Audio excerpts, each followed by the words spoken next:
Political Danger by J.R. Willson. Originally published in Pittsburgh, 1806. Chapter 1. The Shaking of the Nations, alias the Anti-Christian Empire Overthrown. The eternal Lord doth reign as King, let all the people quake. He sits between the cherubim, let the earth be moved and shake. Psalm 99, verse 1. The Shaking of the Nations. Yet, once more, I shake not the earth only, but also heaven. Hebrews 12:26. The Apostle Paul, under the immediate influence of the spirit of inspiration, directed this epistle to the Jewish proselytes. Previously to the inditing of this epistle, a great number of Christian congregations had been organized in Jerusalem and Judea. Those who embraced the Christian system in these parts were termed the circumcision because they were proselytes of the Jewish nation. The Apostle James was the principal instrument employed by the head of the church in planting these churches. Paul, however, had a most ardent attachment to these Jewish proselytes. They were his brethren, according to the flesh. He, by the spirit of prophecy, foresaw that the destruction of the city of Jerusalem, and hence the total and final abolition of the church state of the Jews, was near at hand. The burden of the epistle is to turn the attention of the proselytes in Judea from ceremonial forms of worship. For though they had embraced Jesus of Nazareth as the true Messiah, yet they were greatly attached to the Mosaic economy. This irregular affection for a new useless mode of worship must be eradicated, and by this eradication they must be prepared to seek by flight shelter from the impending storm which would shake, nay, completely prostrate the church state of the Jews. This church state is what the apostles here terms heaven. In this manner we find the word frequently applied in the New Testament.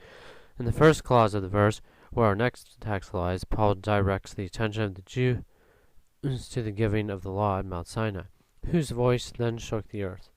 The word then refers to the time that God so gloriously exhibited his dreadful majesty at Sinai. The earth was indeed then tremendously shaken. The whole mount quaked. The pillars of the earth were made to tremble. This poor terrestrial ball of earth in these solemn moments reeled and staggered through space like a drunken man. Had not the arms of our gracious Redeemer supported the sinking world, it would have been overwhelmed with the weight of glory. The voice that then came out from the God of glory was a powerful voice. The posts of the door moved at the voice of him that cried. Isaiah 6:4. This transaction did not shake the visible state of the church. On the contrary, it was a grand display of the covenant of grace, by which the visible church was made to put on a more complete organization. Our text contains a promise that the heaven, the visible church, should be shaken. The first and immediate reference here is to the shaking, nay, the prostration of the Jewish church state. It is also intimated that the earth should be shaken at the same time. This was accomplished at the destruction of Jerusalem by Titus Vespasian, the Roman general. The battering rams which prostrated the walls of the city of Jerusalem and the fierce conflicts of opposing armies made the whole earth to tremble. This quaking of the earth was similar to that which took place at the giving of the law, but the shaking of the earth contains more in it than barely shaking the natural earth. All men are by nature earthly minded. The Jews were so before the Sinai transaction, but much more about the time Jerusalem was overthrown. These tremendous events displaced this attachment to earth by filling every heart with dismay. It is not improbable that even the eagle-eyed Apostle Paul, when inditing the words of our text, saw no farther forward than the destruction of Jerusalem. They, however, had a bearing upon still greater and more remote events. The Jewish church and nation were a miniature drawing of the New Testament church, and the nations whose movements it is concerned. The shaking of the physical earth at Sinai was a picture of the shaking of the anti-Christian empire at the time of the late glorious Reformation from Popery in Europe. By the term earth, in John's Apocalypse, is frequently signified the Latin Empire and the revolutions of those nations which this kingdom embraces by the word earthquake, Revelation 16, verse 17 through 18. And the seventh angel poured out his vial into the air, and there came a great voice out of the temple of heaven from the throne, and there was a great earthquake. This last word is metaphorical. As a little earthquake shakes the natural world, so revolutions shake those earthly-minded empires which give their power to the anti-Christian beast. The Lord Jesus Christ, with the earthquake of revolution, swallows the thrones of despots. With the whirlwind of war he sweeps away like chaff the deluded slave, and the ambitious ruffian who have hired themselves to commit deeds of blood in order to procure success to schemes of iniquity. The shaking of the Jewish earth, or their rotten church state, by the Roman arms was a lively pain of the overthrowing of the Latin earth or rotten church state of Antichrist. When the papal empire shall fall, we may expect a tremendous shaking of the nations. All those kingdoms which have given their power to the beast shall sink into ruin, irretrievable, under the ruin of artillery at the downfall of Babylon the Great, mother of harlots and abominations of the earth.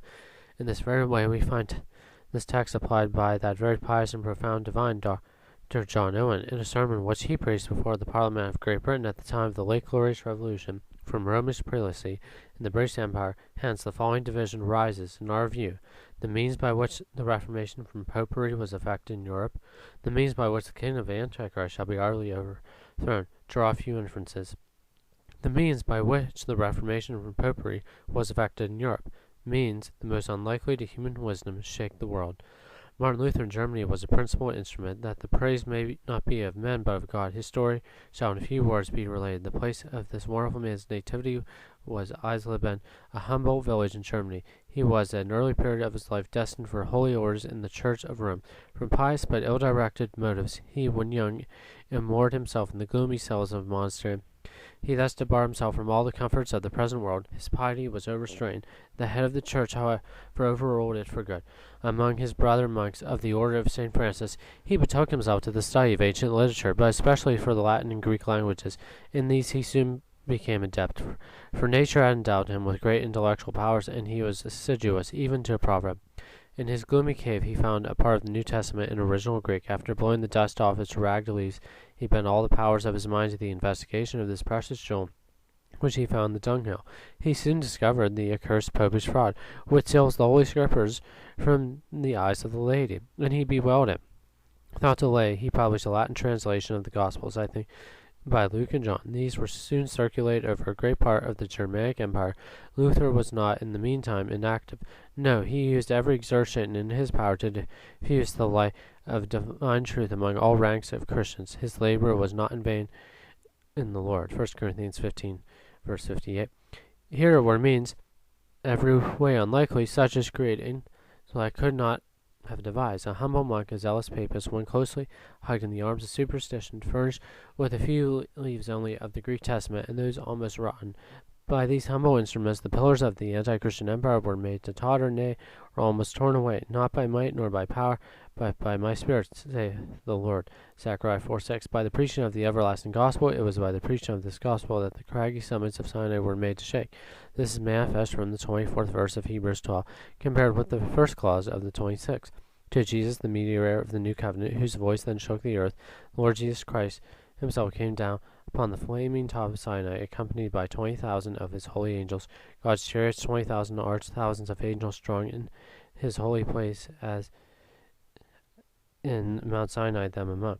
Psalm 68, verse 17, Sky Psalter 1650. Why should not the earth tremble in the presence of such august preachers? The gospel shakes the world. The gospel is a weapon mighty through God to the pulling down of strongholds. 2 Corinthians 10:4. By if the prejudices of the human mind, even prejudices adamantine, are vanquished, and by it empires are subdued before the power of this gospel. In the mouths of humble fishermen, the Roman Empire, a mighty fabric of ages, fell at the time Constantine ascended the imperial throne. By it also anti-Christian Rome was shaken. At the period we are now on, the Waldensians, who for many ages had enjoyed in humble solitude their religion in the valleys of Piedmont, were, shortly before the Reformation, scattered over all Europe by the flaming sword of persecution. There were among them preachers of the gospel, the light of divine truth, which then flamed out from the valleys of the Alps, dissipated the smoke of superstition, which hovered over great and pious minds. Many such were animated to embark in the work of preaching the gospel, such as Jerome of Prague, John Huss of Bohemia, Ulrich Zwingli of Switzerland, Philip Melanchthon, Martin Luther, Andreas Karlstadt, etc. of Germany, John Calvin of Noyon in France, John Knox of Scotland, and in 17th century England, the profound Dr. John Owen of Oxford. All these and many others blew the silver trumpet of the everlasting gospel, and the sounding of rams' horns prostrated the walls of Jericho. How powerful must the gospel trumpet have been in those times for shaking the walls of superstition which surround the anti-Christian Jericho. The Latin earth was indeed made to quake. The crazy chair of his holiness of Rome was almost melted to dross in the breath of the gospel. The horns of the beast were broken. The way was paid for still more glorious discoveries of divine truth. The nakedness of the great whore that sits upon many waters was made bare, and she was made almost ready to have her flesh burned with fire. The gospel is the power of God unto salvation. Romans 1:16. War shakes the world. By war, the very means that Satan used to check the progress of the Reformation were overruled by him who rules in Jacob, and for his ancients gloriously for destroying the power of the anti-Christian foe and for promoting the welfare of Zion. The arms of the nations were turned against Antichrist, although they meant it not so. The power of Suleiman, head of the Ottoman Empire, of Francis I of France, and that of Henry VIII of England gave Charles V, head of the Germanic Empire, so much employment that he was unable to turn the power of his arms against the reformers as soon as he desired. Many princes of Germany took part with Luther. These entered into a league and a covenant, small called. Their power soon became so formidable that the arms of even Charles could not overcome it. Thus we see the arms of Satan turned against himself. We behold him overturning his own kingdom. How could it be otherwise? The Lord Jesus, who is King of kings and Lord of lords, came from Edom with dyed garments, from Bozrah traveling in the greatness of his strength, the day of his vengeance and his heart, in the year of his redeemed is come. Isaiah 63, verse 1 through 4. The revival of letters in Europe shook the world. This was done shortly before the Reformation. The discovery of the arts of paper-making and of printing were important steps toward the Reformation. By means of these, the reformers were enabled to circulate their books extensively, and with these, Bibles and books of every kind were published with facility and rendered cheap. Hence, the poor cottager had access to information as well as the wealthy potentate. This operated remarkably against the cause of the Antichrist. By it, the pious poor were enlightened. This enabled them to break the fetters of superstition by which they had been bound. They acquired sufficient fortitude to arraign before the tribunal of reason and common sense the edicts of popes and councils. The doctrines of our holy religion became topics of general conversation among all ranks of men. Truth is omnipotent. Tyranny, especially that which would entrammel the understanding, shrinks at its presence. It was so in the case before us, and abhorrence of popish oppressions became general. This, however, as was to be expected, appeared more visibly among what is usually termed the lower class of society, as at present in Europe these form the great mass of population.